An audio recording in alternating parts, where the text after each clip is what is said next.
अब हिमालय पे सबसे ऊंची ऊंचाई पर केदारेश्वर भगवान विराजमान हैं। ये 12 ज्योतिर्लिंग में केदारनाथ की महिमा इतनी क्यों है, उसका कारण है। अन्य जितने ज्योतिर्लिंग किसी मनुष्य ने के कारण भगवान प्रकट हुए हैं, किसी ऋषि के कारण प्रकट हुए हैं, किसी राजा के कारण प्रकट हुए हैं, किंतु ये जो केदारनाथ का शिवलिंग है ये साक्षात भगवान विष्णु के द्वारा प्रकट है। नर नारायण दोनों ने तपस्या की है और भगवान नारायण ने तपस्या करके मांगा है कि आप इसी हिमालय केदार खंड में विराजमान रहिए। तो महादेव उसी केदार खंड में साक्षात सशरीर विराजमान रहते हैं। आगे कालांतर में हस्तिनापुर से जब पांडवों ने देखा कि अब भगवान श्री कृष्ण अपने गोलोक धाम जा चुके हैं, अब हमें नहीं रहना चाहिए, पांचों पांडव हिमालय की यात्रा में जाते हैं, तब उनको पता चलता है कि यहाँ भगवान शिव केदार खंड में रहते हैं। कहाँ मिलेंगे? तो जो सबसे छोटे थे सहदेव, उनको चाक्षुष विद्या, चाक्षुष ज्ञान था कि ऐसी सिद्धि थी कि वो नेत्र बंद करते थे, किसी चीज के विषय में सोचना है कि वो चीज कहाँ है तो उसका एग्जैक्ट पता लग जाता था कि वो चीज यहाँ पर है। तो सहदेव से पूछा गया इस समय महादेव कहाँ है, तो उन्होंने नेत्र बंद करके महादेव का स्मरण किया। तो उन्होंने कहा कि यहाँ इसी क्षेत्र में महादेव भैंसे के रूप में अपने आप को छुपा कर बैठे। आगे चल के देखा तो तराई में बहुत सारे भैंसे थे।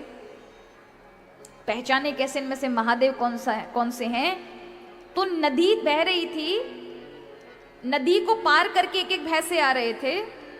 भीम जाकर के अपने पैर अड़ाकर बैठ गए, दो पैर के ऐसा बड़ा सा बांध बना दिया कि अगर शिव होंगे तो मेरे पैर के नीचे से नहीं निकलेंगे। तो सारे भैंसे निकल गए लेकिन शिव नहीं निकले, वो दूर खड़े रहे। ये देख के भीम ने कहा यही शिव हैं। दौड़े पांचों पांडव उनको पकड़ने के लिए, महादेव आगे आगे आगे आगे, पीछे पीछे पांचों पांडव। लेकिन भीम ने पैर पकड़े जिस गुफा में महादेव घुसने ही वाले थे, तो उनका जो बाहरी भाग है, पीछे का पृष्ठ भाग है, वो तो केदार में है, लेकिन मुख भाग नेपाल में माना जाता है। इसलिए पशुपतिनाथ और केदारनाथ दोनों का दर्शन करते हैं, तब जाके आपको ज्योतिर्लिंग का पूर्ण फल प्राप्त होता है। तो केदार में आज भी महादेव सशरीर साक्षात रूप से विराजमान है। मंदाकिनी के पश्चिम तट पर विराजमान हिमालय के उन हिमकंदराओं के बीच केदारनाथ है।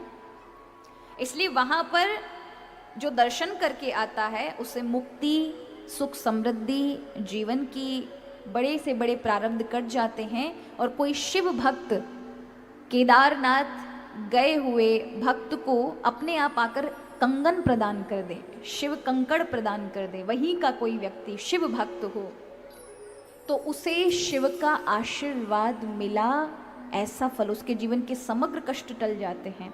इसलिए वहाँ कंकड़ भगवान शिव को अत्यंत प्रिय। लेकिन शिव भक्त दे, आप खरीद के पहने, उसकी महिमा नहीं है, स्वयं ही आपको मिल जाए प्रसाद के रूप में, उसकी महिमा है। तो यह हिमालय तू केदारम